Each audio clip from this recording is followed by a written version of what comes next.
BJP believes in peace and development. Congress DMK believe in appeasement. இதுதான் difference.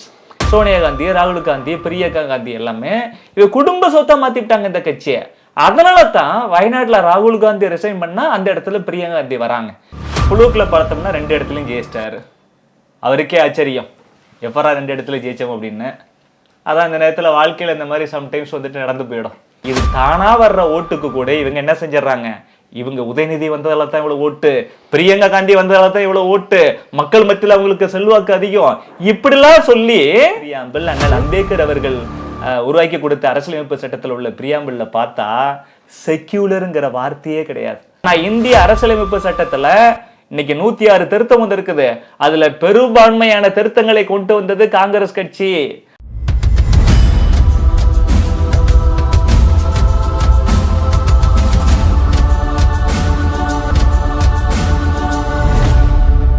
ஒரே நாடு நேயர்களுக்கு வணக்கம். இன்று நம்முடன் பாஜக ஓபிசி அணியின் மாநில பொதுச் செயலாளரும் பேராசிரியருமான திரு வீர திருநாவுக்கரசு அவர்கள் இணைந்துள்ளார். வணக்கம் சார். வணக்கம் சார். வயநாடு தொகுதியுடைய எம்பி பதவியை ராகுல் காந்தி ராஜினாமா செஞ்சுருக்கிறார். அங்கே வந்து பிரியங்கா காந்தி நிற்கிறாங்க அப்படிங்கிற தகவல் வெளியாகி இருக்கு. எப்படி பார்க்குறீங்க சார்? அதுதான் இது வந்துட்டு குடும்ப அரசியலுக்கு மேலும் ஒரு உதாரணம். இது ஒன்று, அங்கே பார்த்தோம்னா ரேபரேரியில் சோனியா காந்தி நிற்பாங்க, அவங்களால முடியலன்னா அடுத்தது அந்த இடத்துல ராகுல் காந்தி நிற்பார். ராகுல் காந்திக்கு பயம், நம்ம ஒரு இடத்துலையாவது ஜெயிச்சு எம்பி ஆகிட்டோமோ இல்லைன்னா அசிங்கமாகிடுமே, பட் ஒரு இடத்துல நின்னோம்னா நம்மளால் கண்டிப்பாக ஜெயிக்க முடியாது, அதனால் 2 இடத்துல நின்று பார்ப்போம், ஃப்ளூக்கில் எங்கேயாச்சும் நம்ம ஜெயிச்சிட்டோம் அப்படின்னா பிரச்சனை இல்லை அப்படி சொல்லி 2 இடத்துல நின்னார். அங்கே உத்தரப்பிரதேசத்தில் ரேபரேலியில் அவங்க அம்மா நின்ன தொகுதியில் நின்னார், இங்கே கேரளாவில் வயநாட்டில் நின்னார். ஃப்ளூக்கில் பார்த்தோம்னா 2 இடத்துலையும் ஜெயிச்சிட்டாரு.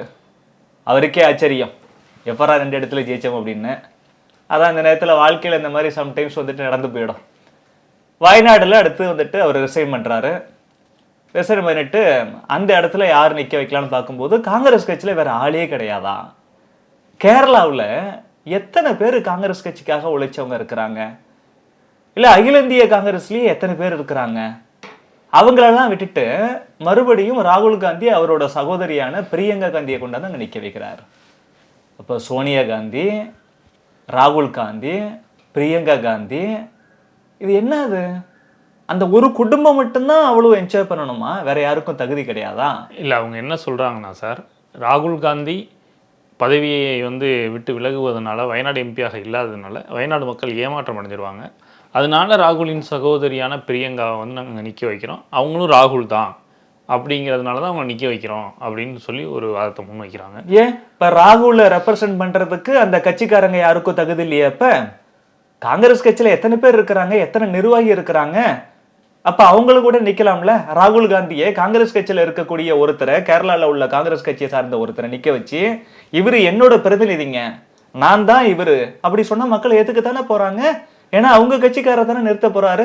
அவர் ஒரு பிஜேபிக்காரரையோ இல்லை கம்யூனிஸ்டுக்காரையோ நிறுத்தி வச்சு அவர் வந்துட்டு ஓட்டு கேட்க போறாரு? இல்ல, அவங்க சொந்த கட்சியை சேர்ந்தவங்க, காங்கிரஸ் கட்சியை சேர்ந்தவங்க, கேரளாவை சேர்ந்தவங்க, அவங்கள தானே நிற்க வைக்கணும். இதெல்லாம் வந்துட்டு சும்மா சால்ஜாப்பு. இவங்களை பொறுத்தளவு நம்ம குடும்பம் எல்லாத்துலேயும் வந்துட்டு ஜெயிக்கணும், முக்கியமான பதவியெல்லாம் நம்ம மட்டுமே அனுபவிக்கணும். இப்போ அந்த இடத்துல இவர் தோத்து போயிருந்தார் அப்படின்னா கண்டுக்க மாட்டாங்க. இப்போ பிரியங்கா காந்தி ஒரு சேஃப் சீட்டா அந்த இடத்த வந்துட்டு கருதுறாங்க. அண்ணன் வந்துட்டு போன முறை இங்க நின்று ஜெயிச்சாரு, இந்த முறை நின்று ஜெயிச்சிருக்கிறாரு, இப்போ அவர் வந்துட்டு அந்த தொகுதிக்கு போயிட்டாரு, நாம இந்த இடத்துல நின்னோம்னா ஜெயிச்சிடலாம் அப்படிங்கிற நம்பிக்கை 100% அவங்களுக்கு நம்பிக்கை. மக்கள் என்ன முடிவு எடுக்க போறாங்க அப்படிங்கிறது தேர்தல் முடிஞ்சு ரிசல்ட் வரும்போது தான் தெரியும். அவங்களுக்கு அந்த கான்பிடன்ஸ் இருக்கிறதால அங்க வந்து நிக்கிறான். நாம என்ன சொல்றோம், அந்த காங்கிரஸ் கட்சியில அந்த கட்சி வந்துட்டு இன்னைக்கு நல்ல கட்சி இல்லை, தேச விரோதமா திமுக போல பிரிவினைவாதம் பேசுது, மக்களை நார்த்து சவுத்துன்னு பிரிக்குது, மதத்தின் அடிப்படையில் பிரிக்குது, சாதியவாதம் பேசுது. அது ஒரிஜினல் இந்திய தேசிய காங்கிரஸ் போல கிடையாது. ஏன்னா ஒரிஜினல் இந்திய தேசிய காங்கிரஸ்ங்கிறது காமராஜர் காலகட்டத்தோட முடிஞ்சு போச்சு. இந்திரா காந்தி என்னைக்கு காங்கிரஸ் கட்சியை கைப்பற்றினார்களோ அவங்களே தனியா காங்கிரஸ் கட்சி, காங்கிரஸ் ஐன்னு ஒன்று ஆரம்பிச்சிட்டாங்க, காங்கிரஸ் இந்திரான்னு சொல்லி. மூத்த தலைவர்கள் நிஜலிங்க, காமராஜர் இவங்களெல்லாம் ஓரம் கட்டி விட்டு தான் இந்திரா காந்தி ஆட்சியிலையும் வந்துட்டு அவங்க கோல வச்சு ஆரம்பிச்சாங்க, கட்சியிலையும் நான் தான் கட்சி, மற்றபடி சீனியர்ஸ்லாம் கட்சி கிடையாதுன்னு ஒதுக்கிட்டாங்க. காமராஜர்லாம் எவ்வளவு பெரிய தியாக தலைவர், ஒப்பற்ற தலைவர், அவரையே கட்சி விட்டு நீக்கிட்டாங்க. அந்த இந்திரா காந்தி ஆரம்பிச்ச காங்கிரஸ் தான் இன்னைக்கு இருக்கக்கூடிய காங்கிரஸ். இந்திய விடுதலை போராட்டத்துக்காக போராடுன காங்கிரஸ் கட்சி கிடையாது. இப்படி விடுதலை போராட்ட காங்கிரஸா இருந்துச்சு அப்படின்னா அன்றைய காலகட்டத்தில் காந்தி காமராஜர்லாம் வளர்த்த காங்கிரஸ் அது தேசியவாதம் பேசுனுச்சு, மதவாதம் பேசல, சாதியவாதம் பேசல, மொழிவாதம் பேசல, எந்த மொழிக்கு எதிராகவும் பேசல. ஆனா இந்திரா காந்தி ஆரம்பிச்ச இந்த காங்கிரஸ்ல சோனியா காந்தி, ராகுல் காந்தி, பிரியங்கா காந்தி எல்லாமே இவ குடும்ப சொத்தா மாத்திட்டாங்க இந்த கட்சியை. அதனால தான் வயநாட்டுல ராகுல் காந்தி ரிசைன் பண்ணா அந்த இடத்துல பிரியங்கா காந்தி வராங்க. It is against democracy, anti democratic. இதைத்தான் நம்ம வந்துட்டு வெறுக்கிறோம். அந்த கட்சியில வேற யாருக்காச்சும் சீட்டு கொடுத்திருந்தா அதுதான் நியாயமா இருந்திருக்கும். இது மிகப்பெரிய தவறு. இதை நம்ம வரவேற்கல. இதுக்கெல்லாம் அந்த வயநாடு பகுதி மக்கள் ஒரு மிகப்பெரிய பாடம் புகட்ட வேண்டும் என கேட்டுக்கிறேன் நான். இது ஒரு பாரதிய ஜனதா கட்சிக்காரனா நான் இதை சொல்லல, ஒரு பொலிட்டிக்கல் சயின்ஸ் ப்ரொஃபஸரா எனக்கு இதெல்லாம் பார்க்கும்போது ரொம்ப கோபம் வருது. இது என்னடா ஒரு குடும்பம் மட்டும் அகில இந்திய அளவுல காங்கிரஸ் கட்சியில கோலச்சுறதா? அந்த கட்சியில எத்தனையோ பேர் உழைக்கிறாங்க போறாங்க, அவங்களுக்கெல்லாம் கிடைக்காத வாய்ப்பு இந்த குடும்பத்துக்கு மட்டும் கிடைச்சா என்ன அர்த்தம்? தமிழகத்துல பார்த்தோம்னா இந்த கோபாலபுர குடும்பம் திமுகங்கிற கட்சியை அவங்க தான் கண்ட்ரோல் பண்றாங்க. அந்த கட்சி ஆட்சிக்கு வந்துச்சுன்னா ஆட்சியிலேயே அவங்க தான் டாமினேட் பண்றாங்க. அதே போல அகில இந்திய லெவல்ல இந்த ராகுல் காந்தி குடும்பம் வந்துட்டு டாமினேட் பண்ணிட்டு இருக்கிறாங்க. இது ஜனநாயகத்துக்கு விரோதமானது, இது சர்வாதிகாரமானது, மன்னராட்சி போல மக்களாட்சியை வந்துட்டு இவங்க நினைச்சுக்கிட்டு நடந்துகிட்டு இருக்கிறாங்க. அதனால ஒரு பொலிட்டிக்கல் சயின்ஸ் ப்ரொஃபஸரா I hate it. Priyanka Gandhi வந்து இப்போ ஒரு தலைவராக அவங்க வந்து தொடர்ச்சியாக முன்னிறுத்தப்படுறாங்க. அவங்களால தான் உத்தரப்பிரதேசத்தில் வந்து கணிசமான தொகுதிகளில் வெற்றி பெற்றோம் அப்படின்னு சொல்கிறாங்க. இப்போ கூட பிரச்சாரங்கள் எப்படி இருக்குன்னு பார்த்தீங்கன்னா, பிரியங்கா காந்தி வந்து நின்னாங்கன்னா ஏற்கனவே இருக்கிற மார்ஜினை விட அதிகமான வாக்குகள் வாங்கி நாங்கள் வெற்றி பெறுவோம் அப்படின்னு காங்கிரஸ் சொல்லுது. ஒரு அரசியல்வாதியாக பிரியங்கா காந்தி வெற்றி பெற்றிருக்காங்கன்னு பார்க்குறீங்களா? அவங்க மக்களிடையே அவங்களுடைய செல்வாக்கு அதிகரிச்சிருக்குன்னு பார்க்குறீங்களா? இல்லை, நீங்கள் கரெக்டாக அந்த வார்த்தையை பயன்படுத்துனீங்க, தலைவராக முன்னிறுத்தப்படுறாங்க அப்படின்னு.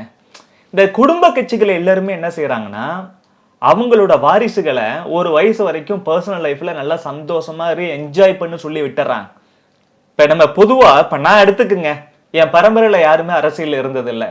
நாம் என்ன செய்யறோம், சின்ன வயசுல இருந்து அரசியல் சித்தாந்தத்தை படிக்கிறோம், பல்வேறு பொலிட்டிக்கல் மீட்டிங்ஸை போய் கலந்துக்கிறோம், பல்வேறு தலைவர்களை பேசுறத பார்க்குறோம், ஒவ்வொரு கட்சியோட கொள்கையும் படிச்சு பார்க்குறோம், எலெக்ஷன் மேனிஃபெஸ்டோஸ் எல்லாத்தையும் கோத்ரூ பண்றோம், ரெகுலரா வந்துட்டு 4-5 நியூஸ் பேப்பர் படிக்கிறோம், மேகசின்ஸ் படிக்கிறோம், எல்லாத்தையும் கவனிச்சு இருக்கத்திலேயே எது வந்துட்டு ஒரு பெஸ்ட் பொலிட்டிக்கல் பார்ட்டின்னு சொல்லி சூஸ் பண்ணி அந்த சித்தாந்தத்தை கூட தன்னை இணைச்சிக்கிட்டு நைட் அண்ட் டே வேலை பார்க்குறோம். இப்படித்தான் இந்த ஃபர்ஸ்ட் ஜென்ரேஷன் பொலிட்டீஷியன்ஸ் எல்லாமே வராங்க.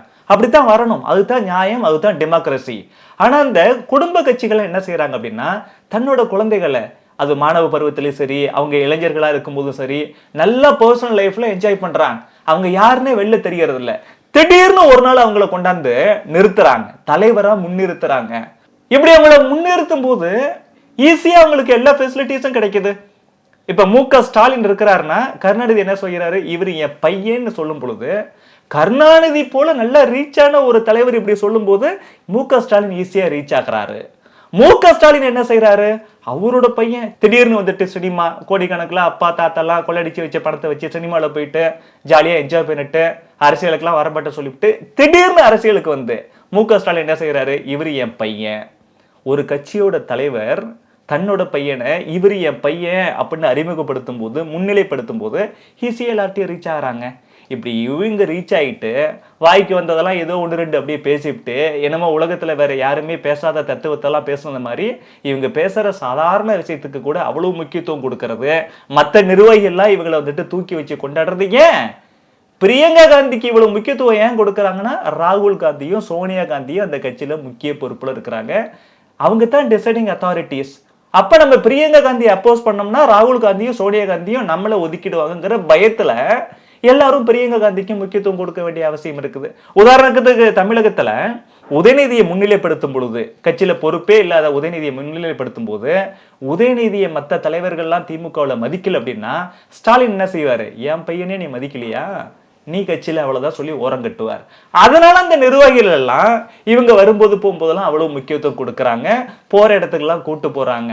இது தானா வர்ற ஓட்டுக்கு கூட இவங்க என்ன செஞ்சிடறாங்க, இவங்க உதயநிதி வந்ததால தான் இவ்வளவு ஓட்டு, பிரியங்கா காந்தி வந்ததால தான் இவ்வளவு ஓட்டு, மக்கள் மத்தியில் அவங்களுக்கு செல்வாக்கு அதிகம், இப்படிலாம் சொல்லி தொண்டர்கள் உழைக்கக்கூடிய அந்த உழைப்ப, அந்த கிரெடிட்டை இவங்களுக்கு கொடுக்குறாங்க. இது மிகப்பெரிய இன்ஜஸ்டிஸ். யாரோ ஒருத்தரை உழைக்கிறான், லட்சக்கணக்கான தொண்டர்கள் திமுகவிலையும் காங்கிரஸ்லயும் உழைக்கிற உழைப்ப இந்த உதயநிதிக்கு திமுகவிலையும் பிரியங்கா காந்திக்கு வந்துட்டு காங்கிரஸ் கட்சியில கொடுக்கறாங்க. மற்றபடி மக்கள் மத்தியில அவங்களுக்கு செல்வாக்கு கிடையாது. சாதாரண இருந்தா அவங்களுக்கு என்னங்க திறமை இருக்கு? ஒரு பொலிட்டீசியனா அவங்களுக்கு என்ன திறமை இருக்கு? எப்படி வந்து how can they attract common man? இதுக்கு இன்னொரு கேள்வி கூட இருக்கு சார். இப்போ வந்து பாஜக தொடர்ச்சியாக வாரிசு அரசியலை வந்து எதிர்க்கக்கூடிய ஒரு கட்சியாக இருக்கு. ராகுல் காந்திக்கு எதிராக, காந்தி குடும்பத்துக்கு எதிராக, சோனியா குடும்பத்துக்கு எதிராக தொடர்ச்சியாக இந்த பிரச்சாரத்தை வந்து நம்ம முன் வச்சுக்கிட்டு இருக்கோம். ஆனாலும் கூட அவர்கள் தேர்தலில் வெற்றி பெறுகிறார்கள் என்றால் மக்கள் இந்த அவங்களை ஏற்றுக்கிட்டாங்கன்னு எடுத்துக்கலாமா, இல்லை இன்னும் சரியான விழிப்புணர்வு மக்கள் மத்தியில் வரலான்னு எடுத்துக்கலாமா? இதில் ரெண்டு விஷயம் ரொம்ப முக்கியமான விஷயங்க. ஒரு ஜனநாயக நாட்டில் ஃபேக்டை சொல்கிறேன், நம்ம மக்களை மதிக்கிறோம், அவங்களோட மேண்டேட்டை வந்துட்டு தலைவணங்கி ஏற்றுக்கிறோம், அதில் எந்த ஒரு மாற்று கருத்தும் கிடையாது. ஆனால் ஜனநாயகத்தில் இந்த ஃபேக்ட்னு ஒன்று இருக்குது, ரியாலிட்டின்னு ஒன்று இருக்குது. ஒரு பெரிய குடும்பத்திலேருந்து யாராச்சும் நிறுத்தும் பொழுது அவங்களுக்காக ஆயிரக்கணக்கான கோடி ரூபாய் நிறைய பல விஷயத்தில் செலவு பண்ணுறாங்க. அது ஆட்டோமேட்டிக்காக மக்கள்கிட்ட அந்த அக்செப்டன்ஸுங்கிறது ஏதோ ஒரு வழியில் வந்துடுது. அது ஹானஸ்ட்டாக வந்துட்டு அந்த அக்செப்டன்ஸ் வந்திருக்குதா அப்படின்னா அதெல்லாம் கிடையாது. இப்போ உதயநிதியை சேப்பாக்கம் திருவள்ளிக்கல்ல நிறுத்துறாங்க. அப்போ தலைமை என்ன சொல்லுது, ஸ்டாலின் எப்போ எப்படியாச்சும் என் பையனை ஜெயிக்க வைக்கணும், இந்தா எத்தனை கோடி செலவானாலும் பிரச்சனை இல்லை, பாவம் ஏழை எளிய மக்கள் இருக்கிறாங்க, அவங்களோட வறுமையெல்லாம் பயன்படுத்தி ஆயிரக்கணக்கில் அவங்களுக்கு காசு கொடுத்து ஓட்டு வாங்கி ஜெயிச்சுட்டு மக்கள் ஏற்றுக்கிட்டாங்கிறது அதெல்லாம் பொய், அது உண்மை கிடையாது. அப்புறம் இன்னொரு விஷயம், நீங்க சொன்னது மாதிரி மக்களுக்கு நம்ம தொடர்ந்து பல்வேறு விஷயங்களை சொல்லிட்டே இருக்க வேண்டியது இருக்கு. குடும்ப அரசியல் என்பதும் வாரிசு அரசியல் என்பதும் ஜனநாயகத்துக்கு எதிரானது. மன்னராட்சியில மட்டும்தான் வந்துட்டு வழி வழியா ஒரே குடும்பத்தை சேர்ந்தவங்க, ஒரே பரம்பரையை சேர்ந்தவங்க ஆள்றது. அது அந்த முறையை மாற்றி மக்களாட்சி முறையை கொண்டு வர்றதுக்கு thousands of years வந்துட்டு நம்ம பாடுபட்டு இருக்கிறோம். நிறைய சிந்தனையாளர்கள் வந்துட்டு இந்த சிஸ்டத்தை மாத்தி ஜனநாயக முறையை கொண்டு வரோம்னு சொல்லி போராடி இருக்கிறாங்க. நிறைய பேர் தங்களது இன்னுயிரை தியாகம் பண்ணியிருக்கிறாங்க. இதெல்லாம் மக்களுக்கு வந்துட்டு எல்லா மக்களுக்கும் ஒரே நாள்ல வந்துட்டு சொல்லி கொடுத்துட முடியாது. தொடர்ந்து சொல்லிட்டே இருப்போம். விழிப்புணர்வு அதிகமா ஆக ஆக ஆக இந்த குடும்ப அரசியலுக்கு, வாரிசு அரசியலுக்கு நிச்சயம் முற்றுப்புள்ளி வைக்கப்படும் என்று உறுதியாக நம்புகிறேன். வயநாடு தொகுதியில் பிரியங்கா காந்தி போட்டியிடுவது இன்னொரு விமர்சனத்தையும் ஏற்படுத்தியிருக்கு. உத்தரப்பிரதேச சேர்ந்த முன்னாள் காங்கிரஸ் தலைவர் ஒருத்தர் வந்து பேசும்போது என்ன சொல்றாரு, மைனாரிட்டி அதிகமாக உள்ள தொகுதிகளில் வந்து அவங்க போட்டியிடக்கூடாது, அது இவங்க வந்து இந்துக்கள் பெரும்பான்மையான உள்ள தொகுதிகளில் போட்டியிடணும் அப்படிங்கிற மாதிரியான சில விமர்சனங்களை எல்லாம் முன் வச்சிருக்காங்க பார்க்குறோம். வயநாடு மக்களவை தொகுதியில் இவங்க போட்டியிடுறதுக்கான தனிப்பட்ட காரணம் என்ன இருக்குன்னு பார்க்குறீங்க sir? As you rightly said, இவங்க வெளியில பேசும்போதெல்லாம் நாங்கத்தான் மதசார்பற்ற கட்சி, நாங்கத்தான் வந்துட்டு எல்லா மதத்தையும் சமமா மதிக்கக்கூடியவங்க, பிஜேபி வந்துட்டு செக்குலர் பார்ட்டி கிடையாது, இப்படிலாம் வந்துட்டு பொய் பிரச்சாரம் பண்ணுவாங்க. ஆனா உண்மை என்ன அப்படின்னா, இந்த மைனாரிட்டி அப்பீஸ்மெண்ட், சிறுபான்மை மக்களை அப்பீஸ் பண்ணி அவங்கள தாஜா பண்ணி இவங்க எப்படியாச்சும் அவங்கள்ட்ட இருந்து வாக்குவாங்கன்னு நினைக்கிறான்.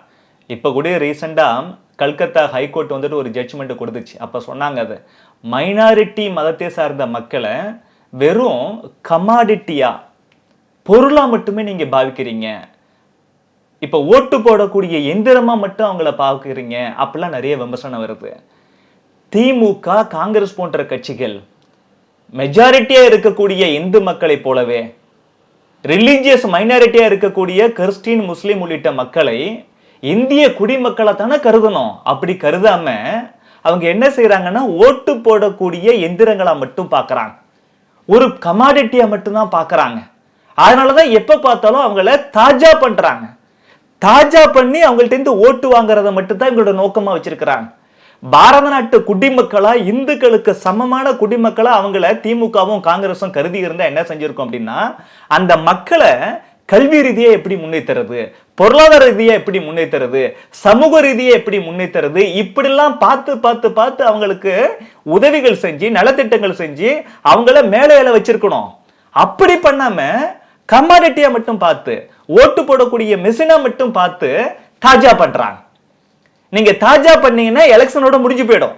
எப்ப பார்த்தாலும் தாஜா பண்ணி ஓட்டு வாங்குறது எப்படி இதுதான் அவங்களோட குறிக்கோள். அப்படி இருக்கக்கூடாது. அவங்களும் இந்த மண்ணின் மைந்தர்கள். உண்மைதானே? இங்க இருக்கக்கூடிய கோடிக்கணக்கான கிறிஸ்டின்ஸ், கோடிக்கணக்கான முஸ்லிம்ஸ், அவங்களோட மதம் தாங்க வெளிநாட்டுல இருந்து வந்துச்சு. அந்த மக்கள் இந்த மண்ணின் மைந்தர்கள். இந்துக்கள் எப்படி ஆயிரம் ஆண்டுகளாக இந்த மண்ணின் மைந்தர்களோ, அதே போல இங்க இருக்கக்கூடிய கிறிஸ்டின்ஸும் மண்ணின் மைந்தர்கள், முஸ்லிம்ஸும் மண்ணின் மைந்தர்கள். நீ ஏன் அவங்கள மட்டும் வந்துட்டு வாக்கு வங்கியா கருதுற? ஏன் அவங்களையும் சமமான குடிமகனா கருதுறதில்ல? சமமான குடிமகனா கருதி இருந்தா அவங்களை எல்லா வகையிலையும் முன்னேற்றத்துக்கு என்ன தேவையோ அதை செஞ்சிருக்கணும். நீங்க சமமான குடிமக்களா கருதாம வெறும் வாக்கு வங்கியா கருதாதான் அப்பீஸ்மெண்ட்ல மட்டுமே ஈடுபடுறீங்க. நாம என்னைக்குமே BJP believes in peace and development, Congress DMK believe in appeasement. இதுதான் டிஃபரன்ஸ். இந்த அப்பீஸ்மெண்ட்டை எதிர்க்கிறோம். இவங்க உண்மையான மதசார்பற்ற மக்கள் கிடையாது. நான் உங்களுக்கு ஒரு சின்ன உதாரணத்தை சொல்றேன். இந்த நாடு என்னைக்குமே காலங்காலமாவே பார்த்தோம்னா இது ஒரு மதசார்பற்ற நாடு, உண்மையான மதசார்பற்ற நாடு. ஸ்டேட் செக்யூலரிசத்தை ஃபாலோ பண்ணக்கூடிய நாடு பாரத நாடு. அதனால தான் 1947 நம்ம சுதந்திரம் அடைஞ்சி 1950 நம்ம இந்திய அரசியலமைப்பு சட்ட நடைமுறைக்கு வந்த போது இந்திய அரசியலமைப்பு சட்டத்துல செக்யூலருங்கிற வார்த்தையே கிடையாது. இப்போ நம்ம பாரத பிரதமர் நரேந்திர மோடி அவர்கள் 9ஆம் தேதி டெல்லியில வந்துட்டு அவங்க பிரைம் மினிஸ்டரா 3வது முறையா பதவி ஏற்றுக்கிட்டார். அந்த பதவியேற்பு விழாவில் நானும் போய் கலந்துகிட்டு அடுத்த 2 நாள் டெல்லியிலேயே தங்கியிருந்தோம். முக்கியமான இடத்தெல்லாம் பார்த்துட்டு வரணும்னு சொல்லி. குறிப்பா அண்ணல் அம்பேத்கர் அவர்கள் எனக்கு ரொம்ப பிடிக்கும். டெல்லியில டாக்டர் அம்பேத்கர் நேஷனல் மெமோரியல்னு ஒன்று இருக்கு. உள்ள போய் பார்த்தா சும்மா பிரம்மாண்டமா இருக்கு. அங்க ஒர்க் பண்றவங்கள்ட்ட கேட்டேன், பிரதமர் நரேந்திர மோடி வந்தப்பறம் தான் இது பிரம்மாண்டமா ரொம்ப டெக்னாலஜிலாம் பயன்படுத்தி மாடர்னைஸ் பண்ணி வச்சிருக்கிறாங்கன்னு சொன்னாங்க. உள்ளெல்லாம் நமக்கு என்ட்ரி ஃபீஸ்லாம் கிடையாது, நுழைவு கட்டணம்லாம் கிடையாது, ஃப்ரீயாவே போகலாம். ஒரு மனிதர் தனியா போனா கூட அங்க இருக்கக்கூடியவங்க கைடா வந்து ஒன்னொன்னையும் சுத்தி காமிச்சு எக்ஸ்பிளைன் பண்றாங்க. இளைஞர்கள் நிறைய பேர் அங்க வேலை பார்க்கறாங்க, ரொம்ப சூப்பரா எக்ஸ்பிளைன் பண்றாங்க. அவ்வளவு சந்தோஷமா இருக்கு. அங்கத்தான் அண்ணல் அம்பேத்கர் அவர்கள் வந்துட்டு அவரோட அந்த உயிர் வந்து பிரிந்தது. கடைசி காலத்தில் அங்கத்தான் வாழ்ந்தாரு. அதைத்தான் டாக்டர் அம்பேத்கர் நேஷனல் மெமோரியல் சொல்லி நம்ம மெயின்டைன் பண்றோம். Government of India, Narendra Modi தலைமையிலான மத்திய அரசாங்கம் மிகச்சிறப்பாக மெயின்டைன் பண்ணுது. அந்த தேசிய நினைவகத்துல போய் பார்த்தோம்னா, அம்பேத்கரோட தேசிய நினைவகத்துல ஒவ்வொரு விஷயத்தையும் அப்படியே வச்சிருக்கிறாங்க. குறிப்பா இந்திய அரசியலமைப்பு சட்டம்லாம் அங்க இருக்குது. அதுல பிரியாம்பிள வச்சிருக்கிறாங்க. அதுக்கு பக்கத்துல நின்று நான் போட்டோலாம் எடுத்திருக்கிறேன்.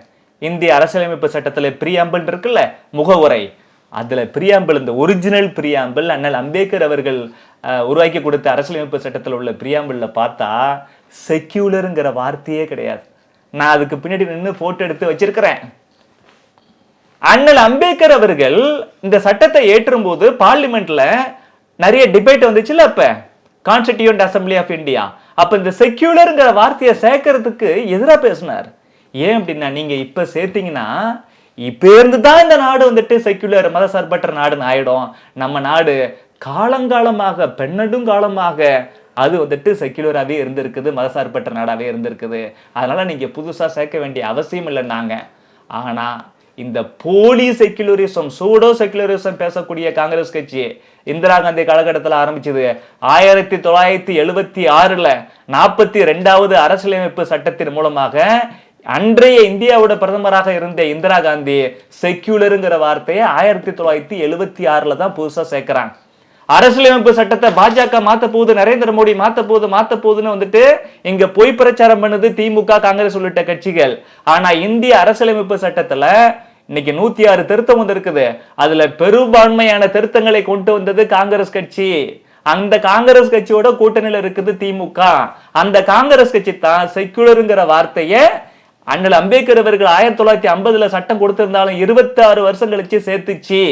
இந்த வார்த்தையை சேர்த்துட்டு ஆனா பண்றதெல்லாம் செக்யூலர் கிடையாது, மதம் சார்ந்தே பண்றாங்க. எப்படி? மத சிறுபான்மை மக்களான கிறிஸ்தவ மக்களையும் முஸ்லிம் மக்களையும் ஓட்டு போடக்கூடிய மெஷினா மட்டும் பாக்குறாங்க. அந்த அடிப்படையில தான் முஸ்லிம்கள் பெருவாரியா இருக்கக்கூடிய வயநாடு தொகுதியில வந்துட்டு ராகுல் காந்தி நின்னாரு. நீ ஏப்ப முஸ்லிம்கள் அதிகமா இருக்கக்கூடிய ஒரு தொகுதியை பார்த்து நிக்கிற?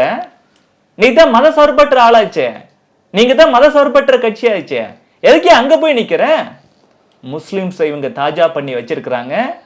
பிஜேபி பூச்சாண்டி காமிச்சு முஸ்லிம் கிறிஸ்தவ மக்களை வந்துட்டு தாஜா பண்ணி அவங்கள பயமுறுத்தி அப்போ நம்ம வந்துட்டு அவங்கள நமக்கு தகுந்த மாதிரி மாத்தி வச்சிருக்கிறோம், அங்க போய் நின்னோம்னா எல்லா முஸ்லீம் நமக்கு ஓட்டு போடுவாங்கன்னு சொல்லித்தான் அங்க போய் நின்னாரு. அப்போ காங்கிரஸ் பேசக்கூடிய மதசார்பற்ற தன்மை என்பது, செக்குலரிசம் என்பது, அது போலி, அது பொய், அது ஒரு கபட நாடகம். முஸ்லிம்கள் பெருவாரியான மக்களா இருக்கக்கூடிய வயநாடு தொகுதியில் நின்னோம்னா ஈஸியா ஜெயிக்கலாங்கிற அடிப்படையில் தான் அங்க போய் நின்னாரு. இதுல இருந்தே காங்கிரஸோட அந்த போலி முகம் எல்லாருக்கும் தெரியும். காங்கிரஸ் என்பது பசுத்தோல் போர்த்திய ஒரு புலி, அது ஒரு மோசமானது, இரத்த வெறி பிடித்தது, மக்களை மதத்தின் அடிப்படையில் பிரிக்கக்கூடிய ஒரு மோசமான கட்சி காங்கிரஸ். அதனால தான் வந்துட்டு காங்கிரஸ் கட்சி குறிப்பாக ராகுல் காந்தி வயநாடுல போய் நின்னார். இதுதான் இதுக்கு பின்னாடி இருக்கக்கூடிய பேக்ரவுண்ட். ஒரே நாடு நேயர்களுடன் இவ்வளவு நேரம் உங்கள் கருத்துக்களை பகிர்ந்து கொண்டதற்கு நன்றி சார். நன்றி.